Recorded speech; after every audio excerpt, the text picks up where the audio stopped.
Hey, this is foggiest track on the water here around Macleay Island over there, and Carragara just here.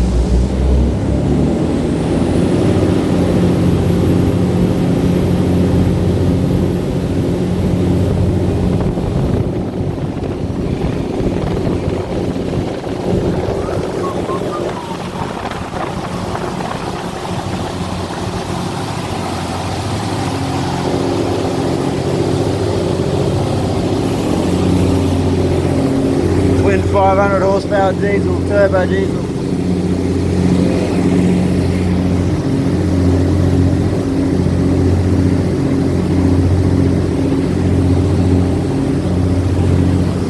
Anyway, it's fucking bigger than it probably looks on screen anyway. It's pretty GG. It's a beautiful clear night, and these birds can hit 26, maybe 27 knots sometimes, these things. This thing is the front end of this has a knife about as sharp as maybe a 7mm piece of plate, probably a 10mm. 200 people slicing through a bit of plate steel in the front, slicing through. These things are quick. I don't know if you can see out there, people, but freaking hell, it's pretty fucking amazing. Okay, GG.